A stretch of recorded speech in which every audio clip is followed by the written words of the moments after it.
Som Edita a vy sledujete alebo počúvate podcast Diagnóza podnikateľ. Ja podnikám, moji hostia podnikajú a tak tu zdieľame tipy, ktoré sú funkčné pre vaše podnikanie. Hneď na úvod mám jeden rýchly. Stanovte si wellness čas v kalendári. Možno sa pýtate, ako toto súvisí s rastom a škálovaním a produktizáciou. Súvisí to veľmi. Pokiaľ nebudete schopní vo svojom osobnom živote dať dokopy kvalitné rutiny a aplikovať to na svoje fungovanie, tak to nebudete schopní urobiť ani vo firme. A čo je horšie, v časoch, keď vás firma bude najviac potrebovať, vtedy naozaj nebudete mať ani do síl, ani poriadnu batériu, ako to ja volám. Keď ste výtlakár, ako ja, a vlastne najviac sa obraciate smerom k sebe, keď treba potiahnuť, tak potom platí, že zažívate aj to, že je dosť ťažké tie rutiny naozaj dlhodobo vo svojom kalendári udržať. No a na to mi zafungovalo niekoľko vecí. Tá prvá vec je, že ja potrebujem zmenu a preto sa snažím jednoducho len vyčleniť si čas na cvičenie, ale tie cvičenia pravidelne striedam. Niekedy to je yoga, niekedy to je proste silový tréning a tak ďalej. To ale, čo mi zafungovalo najviac, je, že proste ten čas je určený v kalendári a nech sa deje čokoľvek, dodržím ho. To je jediná cesta, ako sa udržujem popri svojej povahe a popri tom všetkom, čo ma v živote baví, v stave, aby som mohla ďalej byť prítomná aj pre svoju rodinu, ale aj pre svoju firmu. A preto vám odporúčam, ak s týmto máte problém, určite si v kalendári stanovte čas na wellness. Vráti sa vám to 100-násobne, najmä vtedy, keď to budete najviac pre firmu potrebovať. A teraz už poďme spovedať ďalšieho hostia. A dnes je to vlastne dáma, Lenka Cermanová, ktorá je spoluzakladateľka a CEO spoločnosti Symptomedica. Symptomedica je klinika, ktorá je prvou klinikou na Slovensku, ktorá sa špecializuje na črevný mikrobióm, metabolizmus a výživu. Lenka založila Symptomedicu v roku 2018 spolu so Soňou Chamilovou a ich cieľom bolo znížiť výskyt civilizačných ochorení pomocou absolútne inovatívnych metód. Pod jej vedením sa klinika rozrastla na medzinárodne uznávané zariadenie, ktoré spolupracuje s odborníkmi z Veľkej Británie, a to najmä teda v oblasti bakterioterapie. V roku 2024 bola Lenka ocenená titulom Mladý inovatívny podnikateľ roka, a to za svoje prínosy v oblasti zdravotníctva a inovácií. Do podcastu Diagnóza podnikateľ som ju zavolala preto, aby sme sa porozprávali o tom, čo môžu a možno by aj mali podnikatelia urobiť pre svoje zdravie, keďže náš pracovný život je maximálne vyčerpávajúci. Lenka, vítaj. Ďakujem, Editka, zdravím všetkých. Lenka, som veľmi rada, že si tu a možno môžem prezradiť, že my spolupracujeme a preto je to pre mňa ešte o to špeciálnejšie, že s tebou sa naozaj poznám nie len takto pre účely podcastu, ale dlhšie. Áno.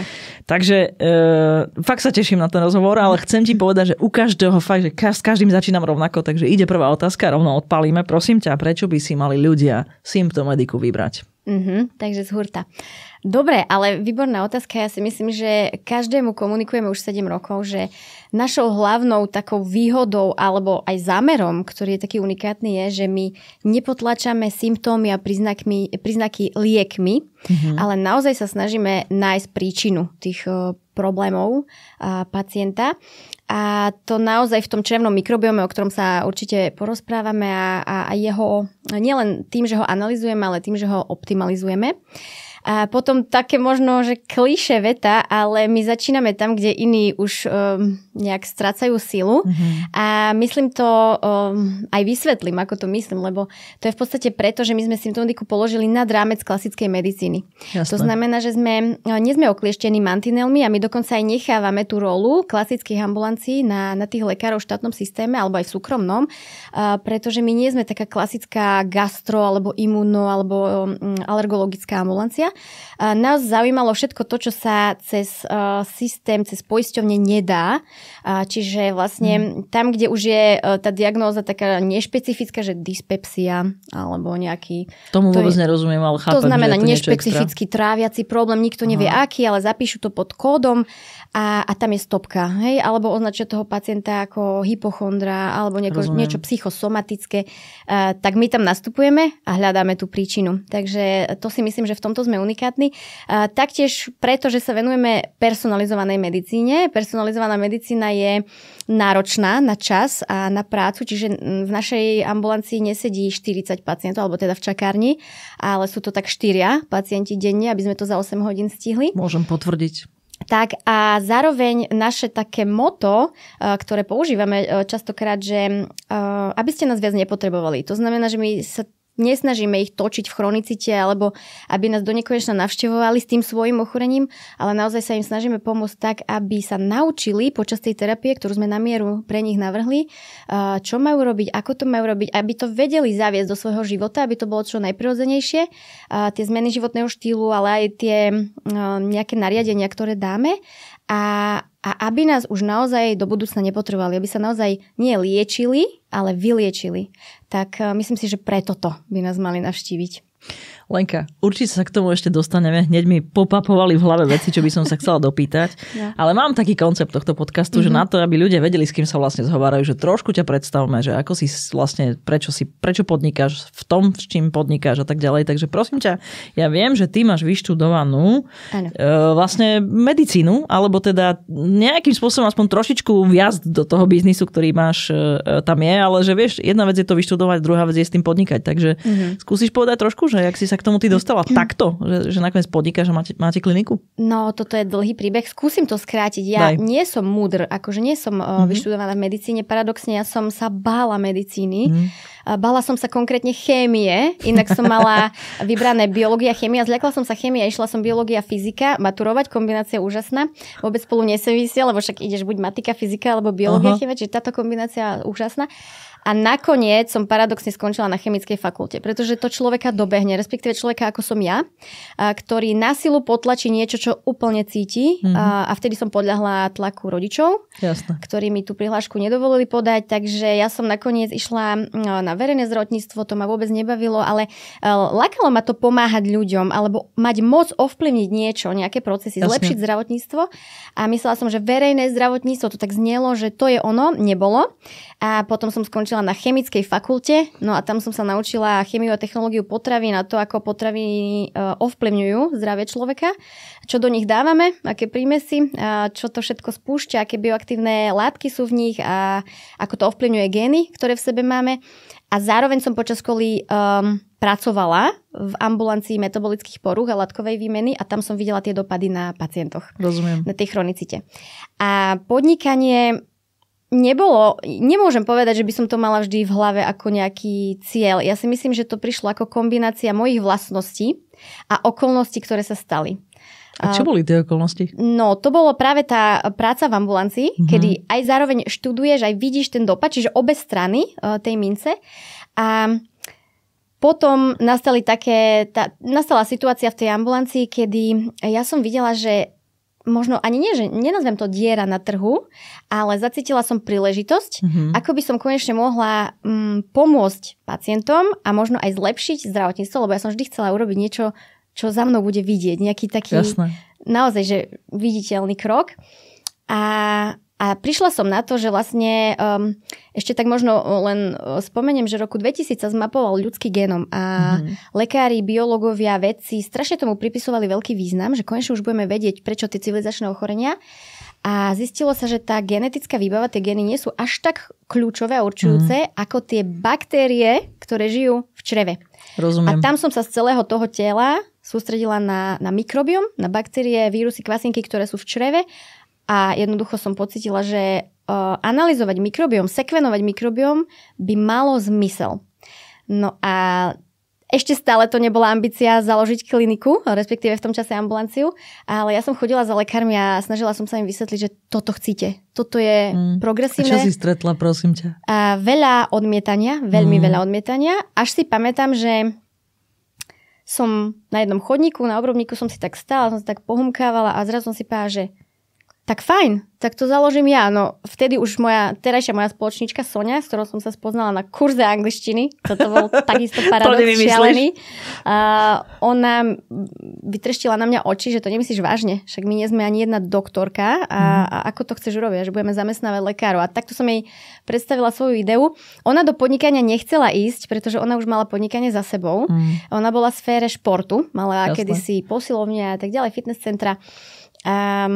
No a ja som zase bola absolútne nepopísaný, nedotknutý papier, pretože u nás v rodine nebolo podnikateľa. Jasné. Ja som nikdy podnikateľsky nezamýšľala, akože nemala som tú ideu a ani Ja som tak nad tým rozmýšľala pred týmto podcastom, že vlastne ja aj keď som sa pýtala mami otca, že v akej firme pracuješ, kto ju vedie, čo je tá osoba hore, tak oni pracovali v akciovej spoločnosti. To znamená, že oni mi nikdy nevedeli povedať, že toto je majiteľ. Jasné, áno, pre mňa bolo slovo podnikateľ taká neznáma, ako keby on nechodil po ulici, ho nemôžeš stretnúť, to je niekto strašne bohatý, kto sa nedostaneš sa k nemu. Jasne. Čiže to bolo niečo úplne imaginárne. No a potom vlastne počas tej vysokej školy a práce v tej ambulancii a už potom som naozaj videla, že narážam aj pri brigádach, aj v tej práci na také mantinely, že ja chcem robiť viac a som brzdená, že zase nerob až toľko a nesnaž sa až toľko, tak vtedy som sa už definitívne rozhodla, že vezmem to na svoje plecia. Ale ako to vypálí, to som netušila. No vypálilo to podľa mňa veľmi dobre. A možno sa k tomu ešte aj číselne dostaneme, keď budeš chcieť, ale prosím ťa, mňa by vlastne zaujímalo, ty si pekne porozprávala, že ako ten príbeh s tebou bol, ale že aj v tej vizitke ja som povedala, čo robí Symptomedica, len som si vôbec neistá, že to v tom množstve ako cudzích slov sa to vôbec dalo prečítať. Takže prosím ťa, máš nejaký simple spôsob, taký veľmi jednoduchý vysvetliť, čo to Symptomedica vlastne robí? Nemám, lebo 7 rokov sa ma každý pýta dookola, že aj sestra, moja rodina, že čo to ty vlastne robíš? Takže asi to komunikujem stále zle, ale ako keby vizitka kliniky Symptomedica je, že klinika personalizovanej medicíny, ktorá je vlastne založená na to, aby liečila a preventívne pôsobila na civilizačné ochorenia. Jasne. A tam je aj tá personalizovaná medicína, aj tie civilizačné ochorenia. Čiže ak vysvetlím personalizovanú medicínu, tak možno tak, že nie je to schéma, že na takúto diagnózu takýto liek, ale oveľa dôležitejšie je, že ak mám takúto diagnózu, tak koho to liečím? Aké on má tie jednotlivé špecifika, akú má genetiku, aký má mikrobióm, aké má biochemické procesy a tak ďalej. Takže správna liečba pre správneho pacienta a civilizačné ochorenia to je niečo, čo ma vlastne fascinovalo, pretože oni sú, keď to poviem takto, že oni sú najväčším problémom úmrtnosti pre Slovensko, pre svet. Naozaj najviac úmrtí je práve z dôvodu civilizačných ochorení a zároveň sú predvídateľné a predchádzateľné. Tak mi povedz, ako som to mohla nechať tak. Ak mám ten nástroj... Ty? Podľa mňa nejako. No, takže... Ty s tvojou energiou nejako. Takže ako náhle som mala v rukách mikrobióm, tú sekvenciu, tak som vedela, že musím to minimálne skúsiť. Toto je ináč že moja charakteristická črta, že ja neviem, ako to dopadne, ale ja neviem žiť s tým, že som to ani neskúsila. Takže to skúsiť znamenalo založiť Symptomediku. No a tie civilizačné ochorenia sú vlastne, dovysvetlím, sú to ochorenia modernej doby. To, čo prinieslo to, že máme sedavý spôsob života, že máme nezdravú stravu, máme veľa stresu, tak všetky tie kardiovaskulárne, nádorové, neuropsychické ochorenia, čiže cukrovka, obezita a tak ďalej, ktoré sú vlastne príčinou tej úmrtnosti, tak toto sa snažíme naozaj znížiť v spoločnosti.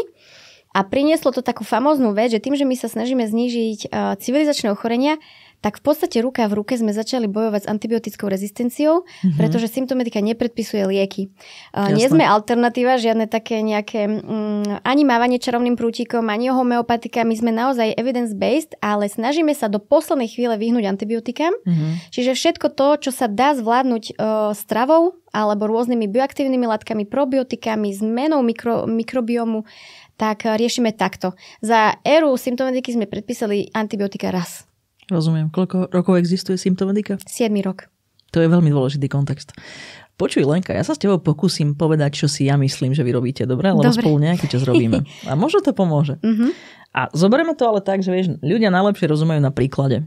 Čiže ja som zažila síce tak akože opodial, ale sa to dialo vedľa mňa, že vlastne prišiel pacient, ktorý bol už fakt, že na vlásku mu vysel život, a to preto, lebo mal extrémne bolesti žalúdka, ktoré vlastne nebolo možné zistiť, prečo to má. Tá choroba sa nejako volá, neviem to zopakovať, ty to určite vieš. A ten človek už bol bezradný a jednoducho chradol tým, že nemohol jesť, nemohol spať, proste to bolo už, že išiel s prepáčením, že do prdele ten človek. Ano. A ten bol ochotný precestovať pol planety, aby prišiel za vami. A vy ste boli pripravení mu poskytnúť nejaký typ terapie, ktorá sa teda volá zrovna toto, bo je, že v podstate, že sa vymení ten mikrobióm. Hej. No a potom už poznám ten príbeh, ako krásne dopadol, ty si ho aj komunikoval na Facebooku, ale o toto nejde, že si ho komunikoval, že fakt, že takých prípadov vy máte N za sebou, že to nie je, že trošku.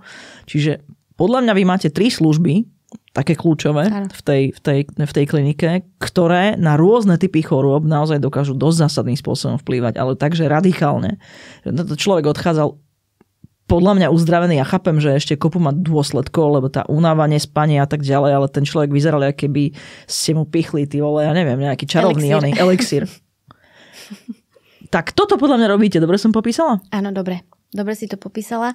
V podstate liečba civilizačných ochorení je aj záchrana života a zároveň udržateľnosť a prosperita tejto spoločnosti. Čiže my sme tento rok naozaj zachránili životy niekoľkým pacientom a to naozaj musím pomenovať tým slovom záchrana, lebo konkrétne pacient, ktorého opisuješ, prišiel z Kanady a po 14 hodinách doletel a on nám na klinike skolaboval, pretože on už nevládal. On prišiel z posledných síl, aj kvôli tomu, že on mal masívnu infekciu bakteriálnu, ale antibiotika bral už 15 mesiacov. Vieš si predstaviť 15 mesiacov v kúse každý deň on antibiotika. Teraz musí mať že kompletnú rezistenciu na antibiotika, nie? Však to sa nedá. 15 mesiacov, veď to akože, ja nemám žiadne medicínske vzdelanie, ale to sa vie, že to nemôžeš takto dlho, lebo potom vlastne na banálnu chorobu o 2 roky môžeš zomrieť. Presne. Či? Presne. A preto bušíme do toho, že neberte preventívne antibiotika, alebo keď už ich beriete, doberte ich. A tak už sú tam proste návody, guideliny, ktoré treba dodržať. A to ich berie, že neviem, 7 dní alebo 2 týždne. A on ich bral 15 mesiacov a nám povedal na klinike, že ja keď som bral tieto silné antibiotika 15. mesiac, tak som si povedal, že ja asi zomriem, pretože už nie je nič viac. Ak mi toto nepomáha, oni ho udržiavali, tú infekciu klostridiovú udržiavali na úzde, ale neliečili ho. To je to slovo, čo som hľadala, to neviem. Klostridia. Čo to presne je? Čo je to za typ infekcie? To je nozokomiálna, znamená, že prinesieš si ju častokrát z nemocnice, že je v nemocničnom prostredí. Mali sme pacientov, ktorí mali iný účel, inú operáciu, napríklad mozgu a to sa im vyriešilo a prišli z nemocnice s touto klostridiovou infekciou. Čiže ono to je nebezpečná baktéria, ktorá jednak je... Naozaj musím povedať, že človek skoro umiera na urputnú hnačku. Ty neudržíš nič, ani vodu, čiže masívne hnačky a jednak ona je taká líška fikaná, musím to takto povedať, že ona nadobúda rezistenciu veľmi rýchlo. Čiže také tie klasické antibiotika, tam sa častokrát modlíš, aby zabrali, lebo ak nezaberú, tak ona si na nich ešte vybuduje rezistenciu a už vlastne ďalej strácaš ďalšiu možnosť. Chápem. Tak a toto bol jeden prípad, ale vy vlastne sa zaoberáte aj inými vecami. To nemusí byť len takéto akože zložité veci. Niekedy sú to jednoduchšie veci. A vy vidíte nejakú koreláciu napríklad medzi že obezitou a tým, aký je stav toho črevného mikrobiomu? Áno. Tak povedz o tom trošku viac. A to nielen s obezitou. Musím povedať, že ten odkedy sekvenujeme, alebo teda analyzujeme mikrobióm, ono v rôznych médiách si pomenúvajú mikrobióm, že to je otlačok prsta. Že on naozaj je špecifický pre teba a zaznamenáva všelijaké zmeny. Či si mal antibiotika, ako sa stravuješ, aké si spôsobil na ňom dopady aj stravou, aj stresom, aj rôznymi liekmi, ktoré užívaš, aj pohybom, napríklad takým nejakým, že keď to už preháňaš. Čiže všetko si zaznamenáva, všetko ako keby sa potom tak píše do nejakého takého... Áno. Sa to zbiera, že? Áno. A potom sa to premieta do toho stavu. A ja som si naozaj myslela, že gro našej ambulancie budú tráviace problémy, lebo však črevný mikrobióm v čreve, tráviacu sústava a trávenie. A paradoxne som si myslela, že budeme riešiť obéznych. Pretože, paradoxne nie. Myslela som si, že budeme riešiť obéznych, pretože naozaj toto je tiež veľký problém v spoločnosti. A teraz prichádza ten paradox, že my liečíme skôr podvyživených a takých, ktorí prídu na kliniku s tým, že ja mám histaminovú intoleranciu, ja mám celiatickú dietu, mám bezmliečnú, bez takú, že nemôže jesť skoro nič, jasné. A v podstate skombinovať to znamená, že jem len ryžu a zemiaky. No a v podstate oni prídu naozaj už takí vysilení, slabí, častokrát to má dopad na psychiku, na to spoločenské žitie, pretože ani v práci už nie sú veľmi, akože sa stále sťažujú, jedia o samote niekde v kuchynke, takže má to veľké dopady a chcem aj to povedať, že vlastne ten mikrobióm súvisí, alebo tie baktérie, vírusy, kvasinky, všetko to, čo je v čreve, potom ovplyvňuje tú bariéru, čiže ako náhle črevo začne prepúšťať, to je normálne diagnóza, že syndrom priepustného čreva, tak vlastne do krvi sa dostávajú rôzne látky, ktoré potom vyústia do tých sústav. Čiže pacienti chodia s tým, že mám niečo na koži. Ja mám únavu, ja mám depresiu, mne netrávi, ja som dokonca neurodegeneratívne ochorenia, teraz, že skleróza, Parkinson, Alzheimer sa absolútne spájajú s mikrobiomom. Vývojové vady, autizmus, rakoviny sa spájajú s mikrobiomom. Čiže ja som minule dostala takú otázku pichlavú, že je ešte niečo, čo sa nespája s mikrobiomom, lebo už to znie také akože, lebo že kašel a zlomenina maximálne sa nerieši cez mikrobiom. A ja som sa zasmiala, že aj mňa to prekvapuje. Ja som si takisto myslela, že my budeme riešiť iba istú kategóriu a aktuálne máme od histaminovej intolerancie až po autistov. Prosím ťa, ja viem, že vám takto nielen z Kanady, ale z celého sveta vlastne chodia pacienti. Ty vieš, prečo vlastne chodia za vami? Tak my sa ich to aj pýtame, lebo keď nám prišla pacientka z Austrálie, tak čo, neprišla, my sme s ňou komunikovali a tak keď sme jej podsúvali vety, že nemáš bližšie niečo, čo by si... No. A jej odpoveďou bola, že si zaplatila letenku a prišla. Ale ja si myslím, z toho, čo mi hovoria a tak, že ono to je tým, že táto metodika, alebo teda tie terapie inovatívne a progresívne, keď to už nazvem, nie sú bežné, nie sú dostupné všade. A na našej klinike sa to ešte spája dokonca s tou personalizovanou medicínou, s tým prístupom personalizovaným. A čo vidia na webe, čo mi hovoria, že tak aj tá komunikácia s nami, tá transparentnosť, tá empatia, ktorú už od prvej chvíle prejavíme, že my im chceme pomôcť, ale zároveň ich nezavádzame. My si ich vypočujeme a zistujeme, či im vieme pomôcť. Hej? Čiže my sa nestvárime, že teraz na všetko je liek. A potom aj tá odbornosť a tie referencie, ktorá je na webe, že už tam je už nespočet recenzií, ktoré už hovoria za nás, tak myslím, že toto je taký mix toho, že nám dajú dôveru a prídu na Slovensko. Ja stále sa tomu, akože sama, ja majiteľka, sa niekedy pousmejem, že my tu naozaj liečíme ľudí z Austrálie a nie, že liečíme, oni odchádzajú vyliečení spokojne a píšu eseje na Google. Prosím ťa, je to veľmi ťažké budovať nový trh. A vy proste nielen, že budujete nový trh, ale ste ešte zrovna si založila tú kliniku aj ako na Slovensku, kde si povedzme úprimne úplne nie je akože podnikateľom na rúžiach uslané. No, tak. Kopu vecí sa tu deje. Jak to prežívate s tou Soňou? Lebo vieš, ako ťaháte to už, 8 rok je to? Áno. 8 rok. Muselo to byť veľmi ťažké to založiť a vydržať a povedz dačo o tom. Bolo a áno, niekoľko rovín to malo. Jednak možno tá nevedomosť o slove už len takom mikrobiom, že ani odborná verejnosť na to nereagovala, nie to, že laici. Čiže tam od začiatku, od piky začínaš edukovať.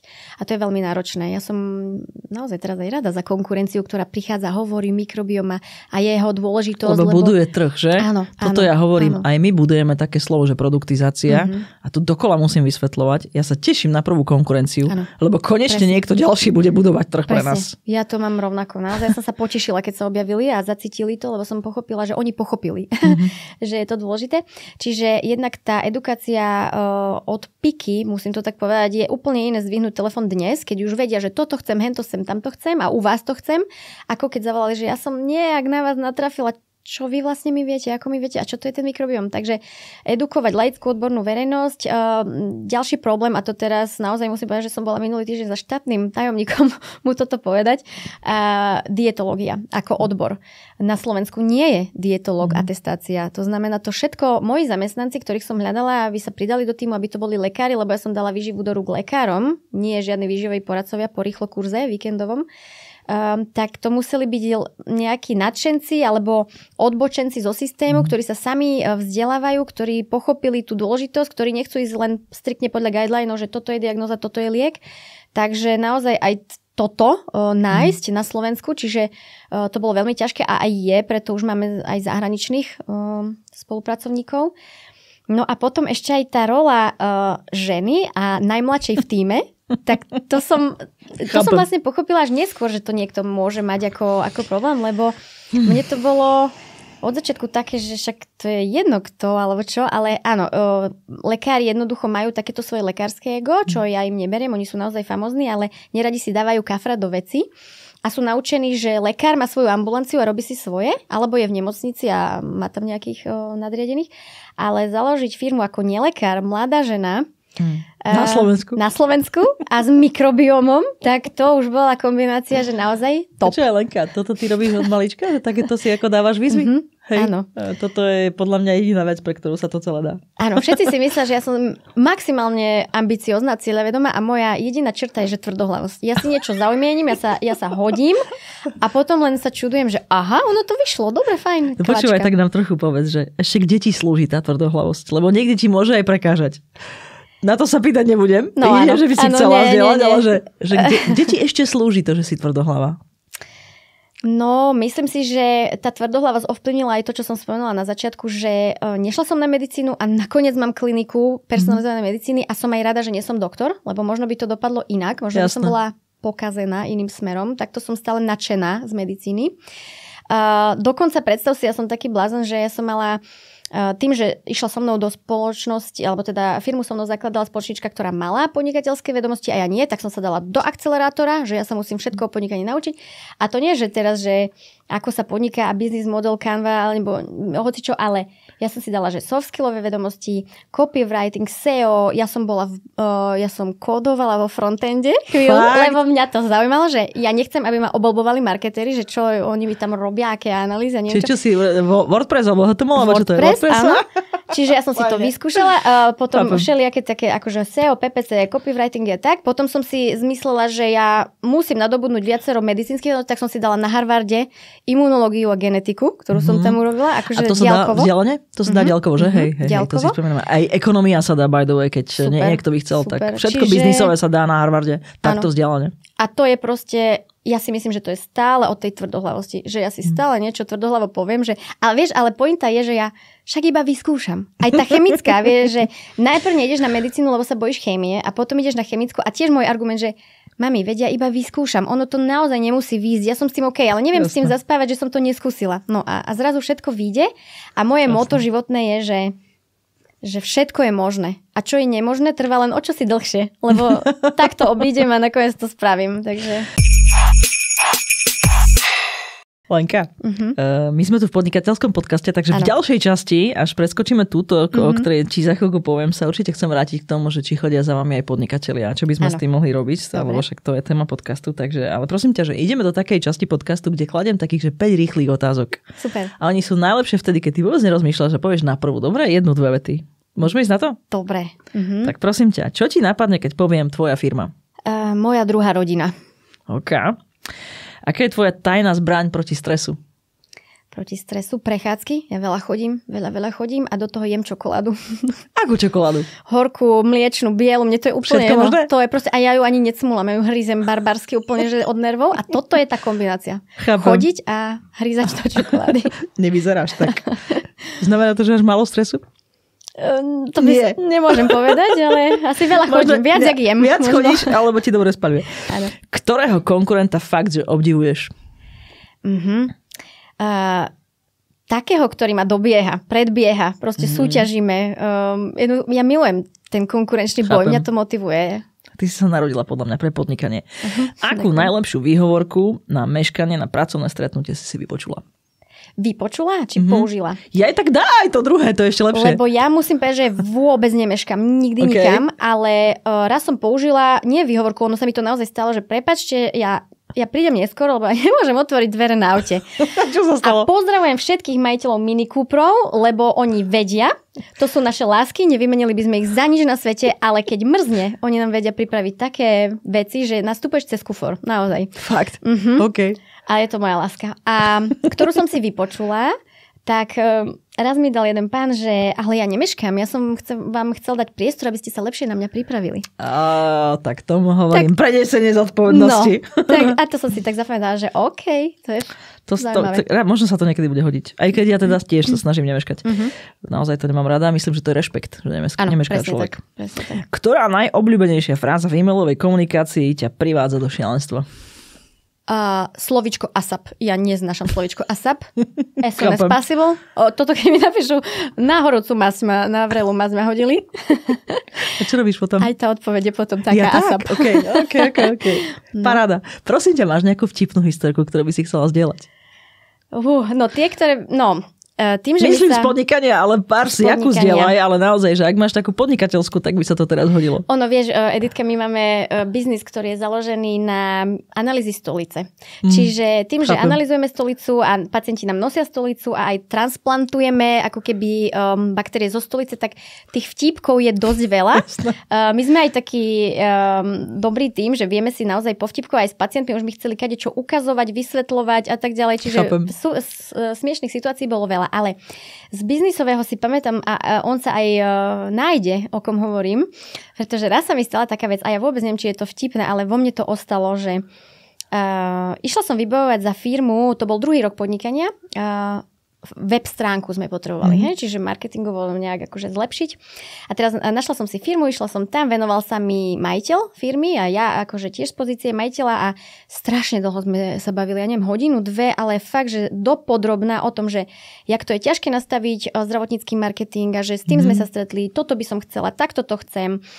Ja som podkutá, ja viem, čo to je no všetko som mu to vysvetlila, aby ma neoblbol, neoklamal, proste náruživá debata, aj veselá, aj taká, že naozaj odborná. A po tých 2 hodinách sa odprevadil ma dole k bráne a povedal mi vetu, že podával mi ruku a že dobre, tak my sme pripravení kedykoľvek začať a skúste, porozprávajte, ak sa pani majiteľka rozhodne, tak mi dajte vedieť. Čo ti toto? A ja som vtedy chvíľku zaváhala, že je to nejaký dvojzmysel, ktorému nerozumiem, alebo práve po 2 hodinách nepochopil, že ja som tá majiteľka. Tak som mu povedala, že ďakujem, ja sa zamyslím, porozmýšľam a ja ako majiteľka sa asi rozhodnem. Už teraz mám rozhodnuté, on zbledol. Pochopil to. Zbledol. Ja som sa cítila taká urazená trošičku a potom som sa otočila, šlapala som hore mestom a strašne som sa začala smiať, že toto sa mi bude dokedy diať, lebo akože naozaj moje vystupovanie, výzáž a celkovo naozaj častokrát klame, že ja som možno tam nejaká asistenta. Aj dodnes po 7 rokoch zavolajú, že Sonka mi príde povedať, moja spoločníčka, že sa smeje. Pacient sa pýtal, že však tá Lenka Cermanová, čo u vás pracuje, takže ešte dodnes to tak nejak majú. Nevadí.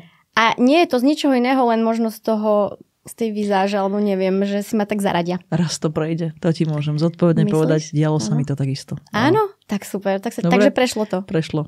Kedy? Koľko máš čakať? Tak podľa toho, či chceš teraz zverejniť svoje, ti poviem zhruba kedy. Ja mám 35 tento rok. Dobre, čakaj ešte tak do 5 rokov max. 38 sa to zlomilo. 38 sa mi to zlomilo, 39. Dobre. Čo súviselo s tým, že ja mám tiež taký akože výzor, vieš, že taký ten mladický, že ja keď poviem takto na kameru bez problémov, že mám 45 rokov, tohto roku budem mať 46, tak všetci, že čo? Né. Že áno. Ale fakt okolo 38 sa to zlomilo. No, ja som to čakala, že keď som nosila snubný prsteň, potom obrúčka, že však som... to už hovorí ten vek, potom jedno dieťa, druhé dieťa. A teraz som vyhrala tú súťaž a že mladý, inovatívny podnikateľ a fotografka mi hovorí, že vy ste už páni, že ja som myslela, že tu nejaké dievčatko fotím. Jediný môj svokor, to tu musím povedať, on nebude počúvať tento podcast, takže si to môžem dovoliť. Keď som volala domov, že teda ja som to vyhrala, tú súťaž, tak oni, že no dobre, inovatívna to si, ale mladá. Takže jediný, kto je môj... úprimnosť rodiny, jasné. Ja milujem, oni sú moji najväčší títo kritici, lebo ja si môžem akokoľvek uletieť hlavou, oni ma držia pevne na zemi nohami. Lenka, prosím ťa, koľko pacientov, ktorí prichádza, sú z tohto sveta podnikania, lebo teda moja skúsenosť je, že podnikanie je mimoriadne stresujúce. Tí ľudia to obvykle tak trošku milujú, čo podnikajú, ale napriek tomu to vie mať akože brutálne dopady, ten dlhodobý stres. Koľkých chodia z tohto sveta podnikateľského? Z podnikateľského sveta mnohí, ale ja by som ešte trošku o priečku zišla, lebo je tam aj veľa takých z IT sektora. Oni nie sú akože podnikatelia priamo, a možno aj áno, takí malí živnostníci, ale oni naozaj trpia na ten sedavý spôsob práce a takisto stres a buď jedia non-stop niečo po šuflíkoch, alebo nejedia vôbec, že sa zabúdajú. No a podnikateľ ako taký, tak tam je potom ešte aj tá honba za výkonom a málo spánku a zodpovednosť a celý čas takéto napätie, taký ten chronický nízkoprahový stres, ktorý je veľmi nebezpečný. Čiže je ich dosť, odpoveď na tvoju otázku, je ich dosť. A možno viac takých, ktorí už riešia následky a menej takých, ktorých ja by som si prijala, že prídu preventívne, pretože chápu, že to ich telo je ten nástroj. To ich telo je to, čo im zarobí tie peniaze a privedie ich tam za tými svojimi cieľmi. Takže... Prosím ťa, tak ak môžeš, Skús, prosím te, povedať svoj názor, ktorý teraz podľa mňa evidentne všetci chápú, že je kvalifikovaný. Čo by teda podnikateľ mal robiť preto, aby sa tam prípadne nedostal, že bude mať nejakú chronickú, nedaj Bože, nejakú zložitú, takmer nevyliečiteľnú chorobu. Čo máme robiť preto, aby sme sa vyhli stresu a keď už sa nevyhneme, aby sme to nejakým spôsobom preventívne ošetrovali na tom živote? No, ja stále hovorím, že máme v rukách niekoľko vecí, ale niektoré sú ťažšie ovplyvniteľné, tak ako vraví, že ten stres a vzťahy a možno aj pracovná nálož na seba, lieky, ktoré sem tam prídu do života, antibiotika, to máme menej vo svojich rukách, ale strava, pohyb a spánok, to sú 3 veci, ktoré by sme mohli ovplyvniť. Aj malé kroky, to znamená nie také zásadné zmeny, že z extrému do extrému, teraz si idem niečo striktne nastaviť, aspoň malinké zmeny, ktoré každý z nás vládne, to znamená, že jedlo, spánok a ten pohyb, aj 2 poháre denne akože navyše od tých, ktoré vypijem a o hodinku viac, keď si predĺžim spánok, alebo predtým, než idem spať, ešte nepíšem mail, nepozerám do mobilu, nepozerám televíziu, ale vypnem, stíšim to svetlo, čiže také malinké veci, ktoré naozaj po chemickej stránke tomu telu veľmi pomáhajú, prejdem sa do tej práce, alebo si v rámci obeda výjdem niekam pešo na obed, nadýcham sa toho, dýchanie, kľudne aj nejaká meditácia, alebo nejaká len sústredenie alebo ticho, pobyt v tichu. Čiže malinké veci, s ktorými si každý vie pomôcť sám. A potom druhý veľmi zásadný krok je, že počúvať symptómy tela. To telo je extrémne múdre. Ono nám dáva toľko signálov predtým, než potom už zatiahne ručnú brzdu. Čiže aspoň minimálne naslúchať tomu svojmu telu, počúvať jeho signály a potom sa zveriť do rúk odborníkov, ak s nimi už neviem pohnúť, že to trávenie už ma trápi, už je chronické, mám chronický únavový syndrom a mám pocit, že vyhorievam, že mám depresiu, úzkosť, akékoľvek panické ataky. Vyhľadať odborníka naozaj, že častokrát sú to malé zmeny, ktoré ešte sa vedia pekne upraviť a zmeniť. A tvoja skúsenosť je, že ešte aj s týmto vlastne čakajú tí podnikatelia, hej? Áno. Dokonca mám skúsenosť, že keď niekto nečakal a naozaj takto prišiel, ako opisujem, tak už v tom mikrobiome sme videli, že dobre, že ste prišli, pretože už je tu trošku ako keby načaté na nejaké chronické zápalové ochorenie, alebo by mohla z toho neskôr vzniknúť nejaká rakovina alebo niečo. Čiže vidím to aj po tej stránke, keď prišli a vidím to aj keď prídu neskoro a potom prídu s Crohnovou chorobou alebo urceróznou kolitidou, čo sú zápalové ochorenia čreva, to už je zápal. A vlastne vtedy nás žiadajú, že prosím vás, čokoľvek dám aj časovo, aj finančne, len mi pomôžte. Ale to už je oveľa ťažšie, že reálne tie nástroje sú predtým ľahšie, rýchlejšie, vieme to lepšie napraviť. No pripustme, že teraz nás počúvajú ľudia a teraz fakt mi akože fičia mi hlavou ľudia. Ja poznám veľmi veľa malých a stredných podnikateľov, lebo posledné 4 roky sa tu s nimi rozprávam v podcaste. Venujem sa im, najprv sme robili mentoring, teraz proste mám firmu, ktorá sa len, že cieľovka sú len oni a naozaj to nie je, že my chceme, ale že proste nedá sa, lebo my robíme, že zmenu biznis modelu, však to vieš. Čiže nevieme s nikým jednať, takže ja fakt už podľa mňa mám takú serióznu vzorku. Chcem ti povedať, že takto mi akože hlavy vyskakujú ľudí, u ktorých si myslím, že tam svieti, vieš, tá kontrolka tam blíka, hej, je tam, že za chvíľku to bude a oni naozaj sa nevedia zastaviť a možno aj chcú a snažia sa, že meditácie, vieš, tu i tam idú na nejaký retreat, proste niečo sa snažia urobiť, ale vyzerá to, že to je proste, že ich to predbieha, lebo to je nakumulované v tom tele. Čo by mali urobiť podľa teba? Akože čo je ten krok, že ešte keď to nie je akože radikálne a zlé, tak čo sa vlastne dá urobiť? Čo vy urobíte, keď vás navštívime? Prvé pozrieme mikrobióm. A čo to znamená? To znamená, odovzdajú nám vzorku stolice.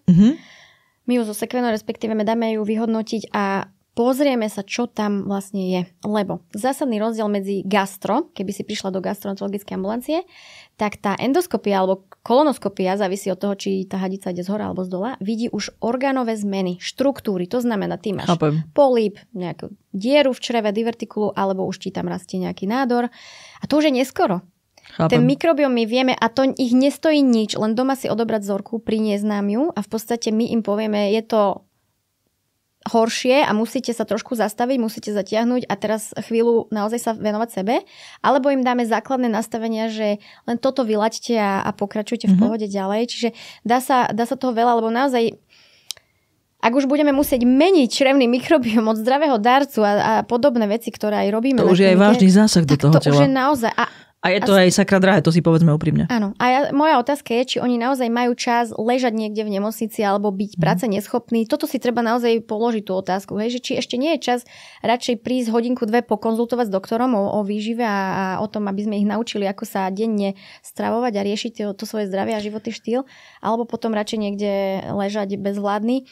A naozaj tí podnikatelia si neuvedomujú, že ak nebude to ich telo funkčné a zdravé, tak nebude nič.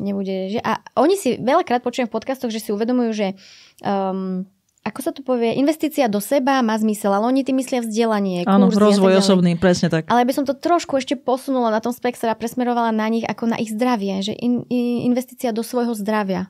To chápem. Je absolútna hodnota. Fakt chápem. Prosím ťa, tak ja by som to možno chcela spojiť s tými názvami vašich služieb, aby si to tak vedeli spojiť ľudia, keď to počúvajú.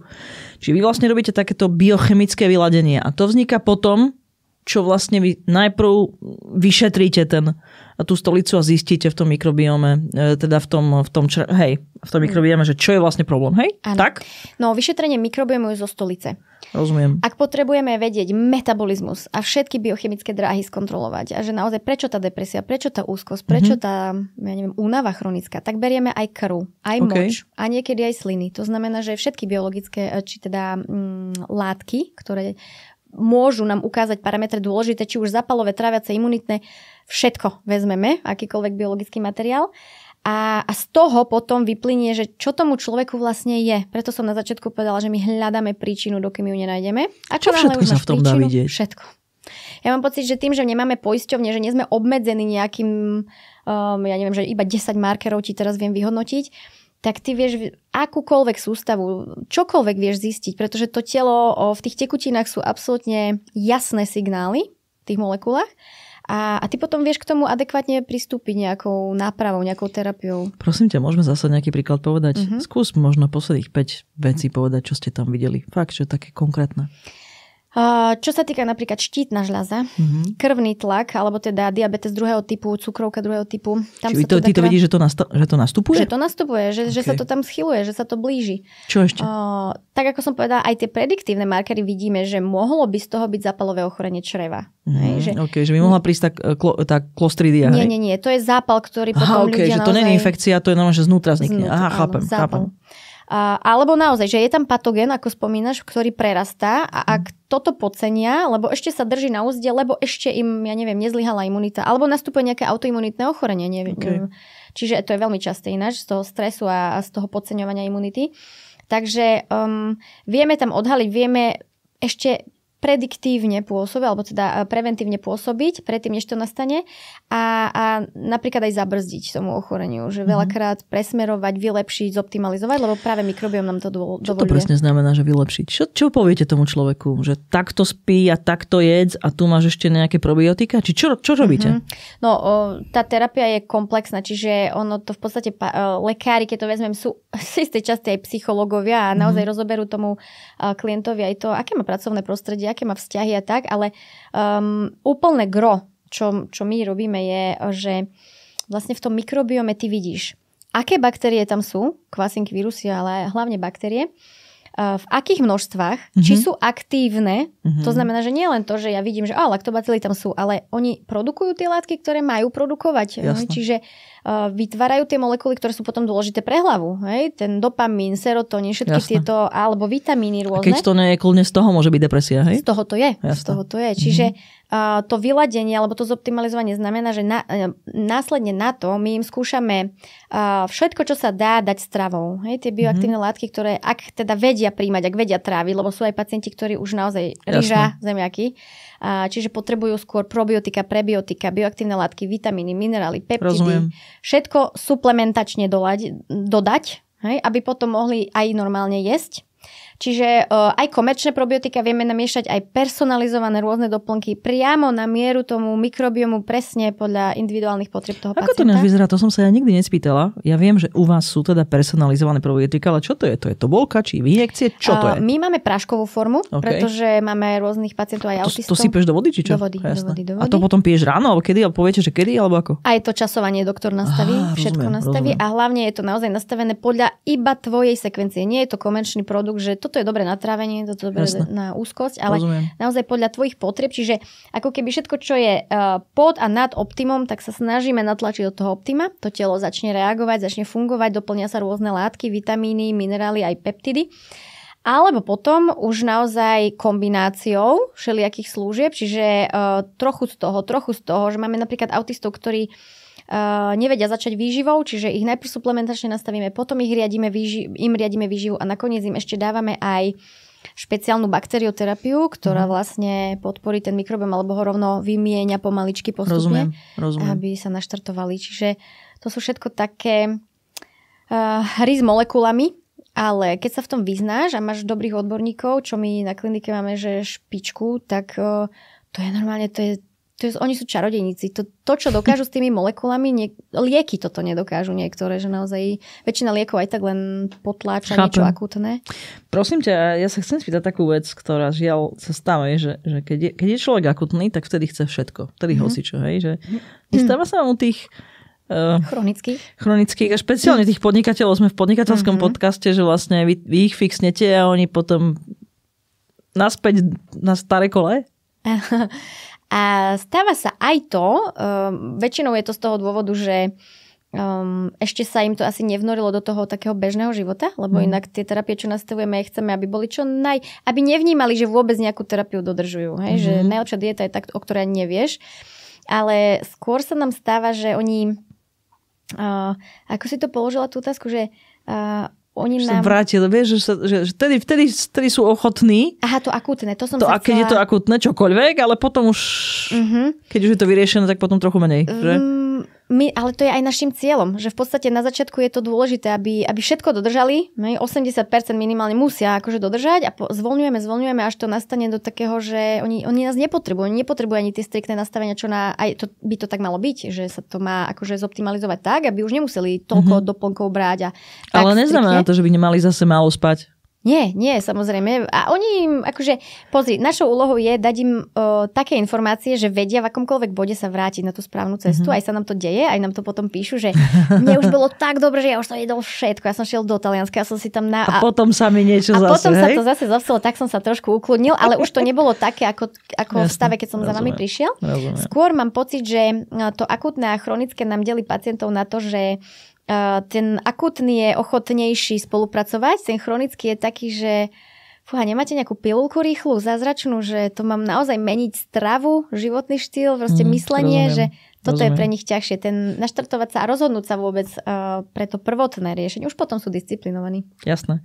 Lenka, ešte k tomu podnikaniu z inej strany. Ty si získala vlastne to ocenenie mladý, inovatívny podnikateľ, už sme ho tu spomínali. Až taký mladý, nie? Prosím ťa, mňa by zaujímalo, čo prežívaš potom. Ale samozrejme skús povedať, prosím ťa, aj za akú inováciu si vlastne dostala to ocenenie. Inovácia bola vlastne ten prístup, tá služba. Že nie je to produkt, nie je to aplikácia, je to, ako my pristupujeme ako meníme pohľad na zdravotníctvo. Že je to holistické vlastne. Hej? Áno, a že je to vlastne ten prístup je absolútne personalizovaný a naozaj sa snaží cez ten mikrobióm a inovatívne boli aj tie riešenia, akým riešime mikrobióm, čiže od výživy cez komerčná probiotika personalizované až potom po tú výmenu celého mikrobiomu, čiže to považovali za absolútnu inováciu a špičku. Ale vlastne z toho vyplynulo a ja som videla, že najviac im sánky padali z toho, že to, čo ja už 7 rokov robím, tak vlastne má dopad na to, že ja znižujem neschopnosť, že zvyšujem kvalitu života, že znižujem antibiotickú rezistenciu, že chránim tých ľudí pred tým, aby keď už budú mať reálny problém, tak tie antibiotika im zaberú, pretože sa nimi nekrmili po ceste masívne. Tak vtedy otvárali oči, lebo toto im už rezonovalo tým, že viacerí z nich sú nielen na Slovensku, pôsobia vo svete, tak oni vnímajú, že antibiotická rezistencia je globálny problém. Je to epidémia. Áno.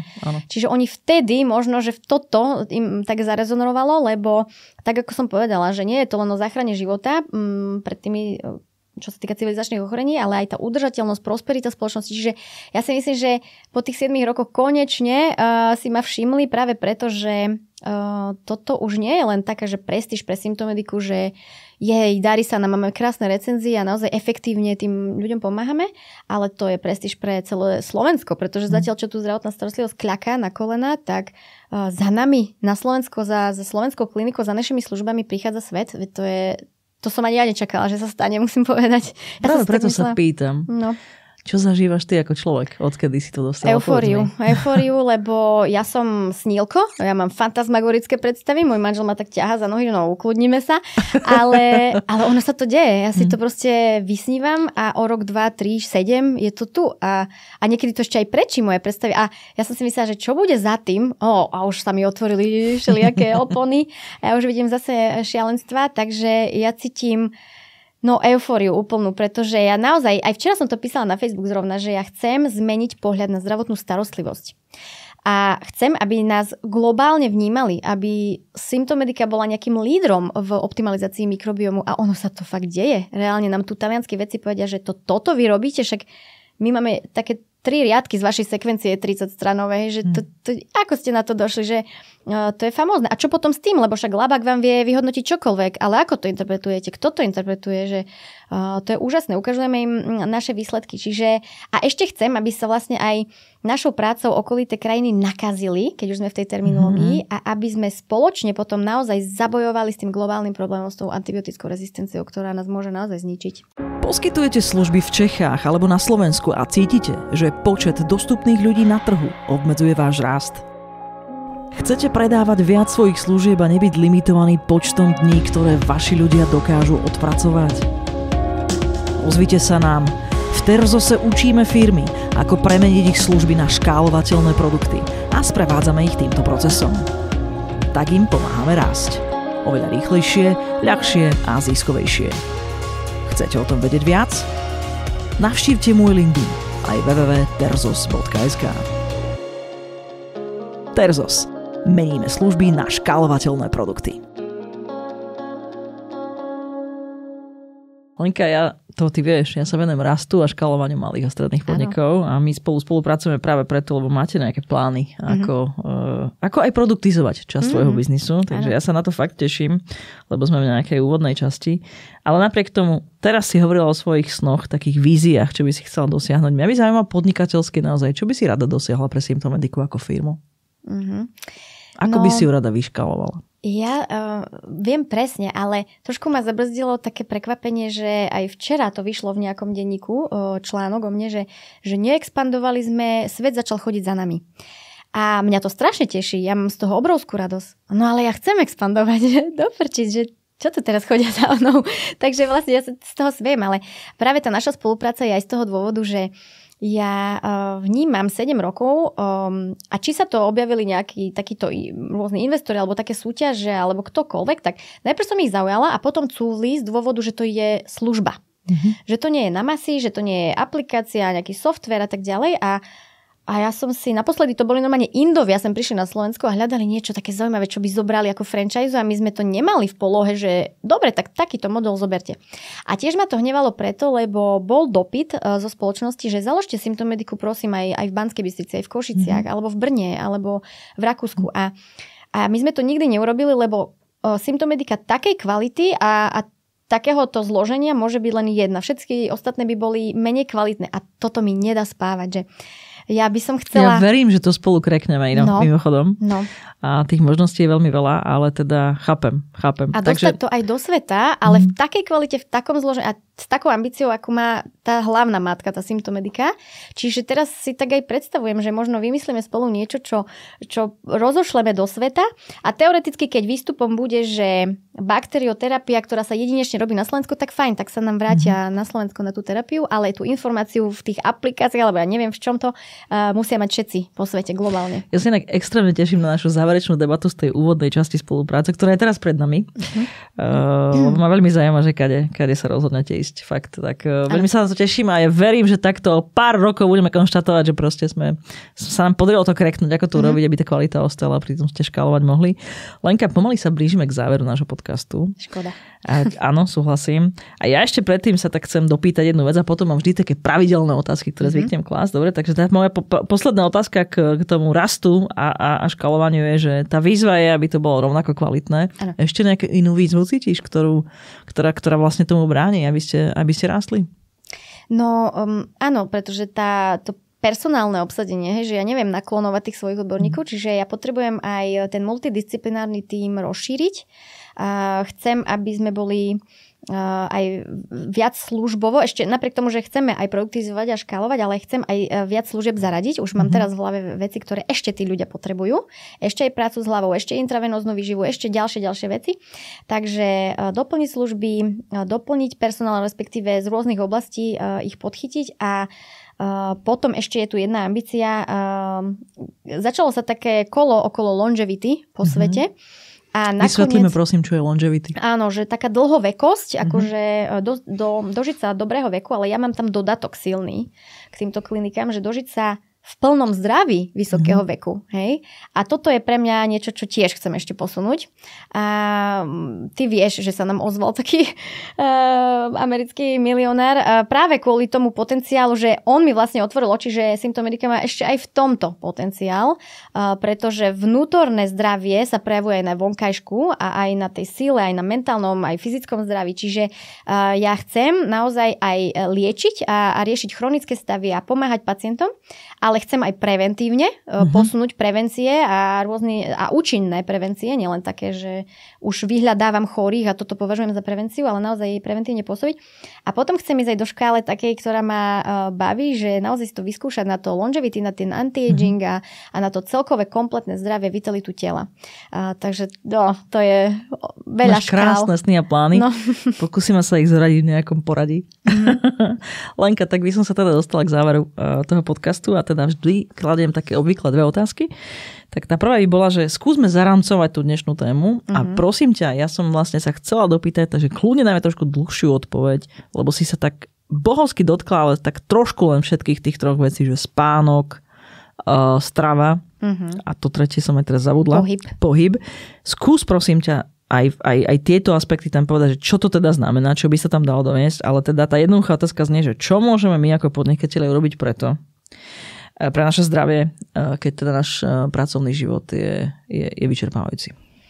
No tak to rámec hľadáme, hej? Áno. Tie malé kroky na úvod, hej? Tie, ktoré môže každý z nás urobiť naozaj aj dnes, aj zajtra.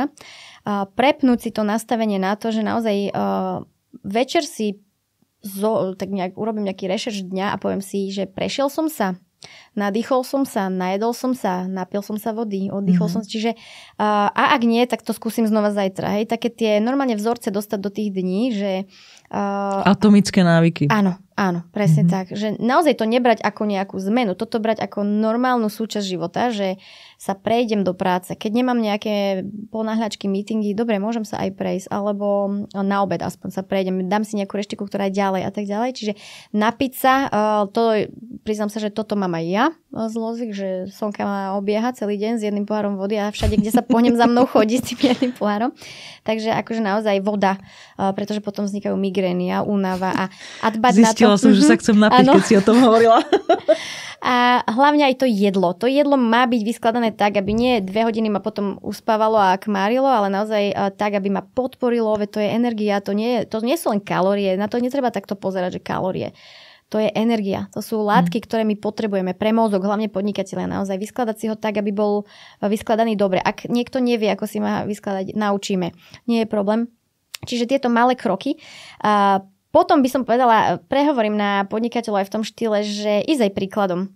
Lebo ten well-being vo firme závisí od toho hlavného vodcu, od toho lídra. Čiže ak ja mám taký work-life balance, že naozaj viem aj pracovať, ale viem aj neviem, sa posmiať chvíľu a dobre sa stravovať a fungujem a som šťastný človek, tak na tých zamestnancov to má extrémny vplyv a ja sa snažím naozaj aj osobne takto pozbudzovať, hlavne ženy, že im ukazujem, že mám 2 malinké deti, naozaj, že jeden bude mať teraz 3 a druhý má 10 mesiacov a pracujem. Ja som nebola nikdy na materskej dovolenke a mňa to extrémne nabíja. Keď ma vybijú jedni, nabijú ma druhý a tak toto ide. A je to úžasné a nemusia sa toho vzdávať. A takisto to je...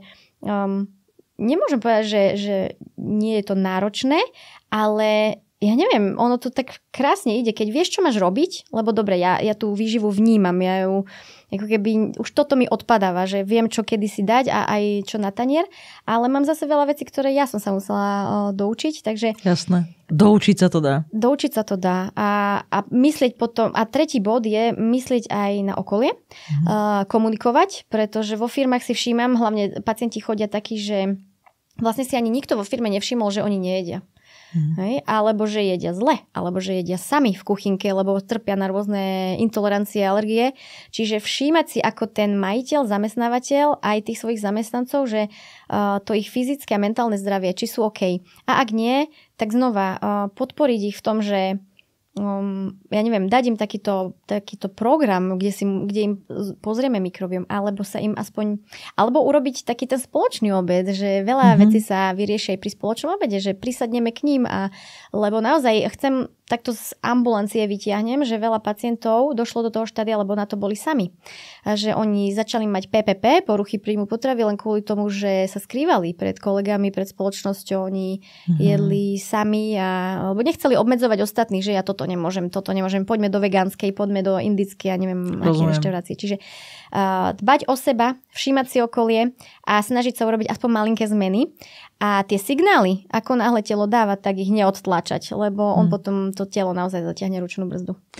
Moja posledná obvyklá otázka znie, že keby si mala dať 3 kľúčové rady malým a stredným podnikateľom, aké by boli, ale nie som si istá, že to práve neodznelo. Takže ak chceš z inej oblasti, tak z podnikateľskej, lebo toto bolo také zdravotné a podnikateľské. Ja mám takú srdcovku, že ja som si, pred rokmi v tom akcelerátore stanovila také podnikateľské prečo.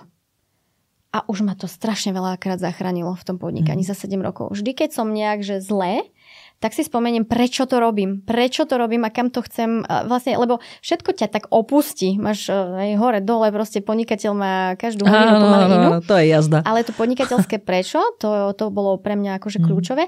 A potom tí, ktorí by chceli začať podnikať, lebo však ty sa prihováraš aj takýmto, že ešte len rozmýšľajú, tak ja si myslím, že z môjho pohľadu, nemusí to tak byť, ale že nápad je super, ale nech idú tam, kde je problém. Lebo ja som si všimla, že toto potom nás zachránilo aj v covide, aj všetko, že ono to darmo, že ja neviem, nemáš na seba čas alebo nemáš dostatok financií, ale keď ten problém je, tak jednoducho ty nájdeš aj čas, aj peniaze a ideš sa riešiť. Čiže všetko v každej oblasti, nemusí to byť v zdravotníctve, kde je problém, tak tam je ten dopyt.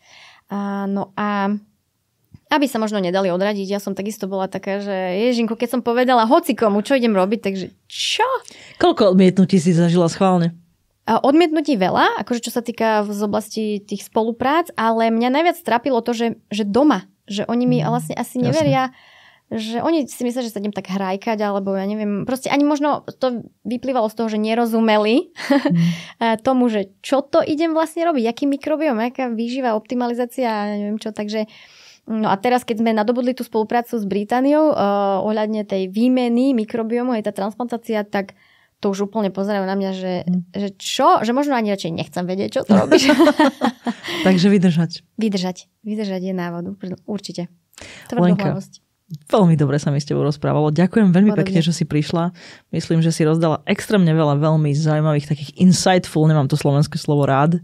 Dúfam. Želám si im to medike brutálne veci, aby sa ti splnili všetky sny, čo si tu vyrozprávala, ešte ďalších X, ktoré si ty vieš vymyslieť a vieš si ich aj zrealizovať. Želám ti ale hlavne, aby ťa obklopovalo veľa ľudí, ktorí ti pri tom pomôžu, lebo človek to nemôže ťahať sám. Presne tak. Takže ti veľmi, veľmi želám, aby aj po tomto podcaste sa ti ozvalo čo najviac ľudí, ktorí sú ochotní pomôcť tejto krásnej vízii.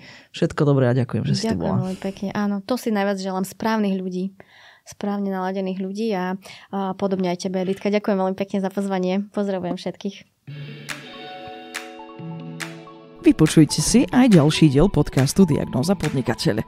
Môj host bude, ako obvykle, hovoriť o svojom podnikateľskom príbehu a dotkneme sa aj novej biznis témy, ktorá vás pri vašom vlastnom podnikaní môže zaujímať. Inšpiráciu môžete načerpať aj na www.diagnozapodnikateľ.sk alebo www.perzos.sk.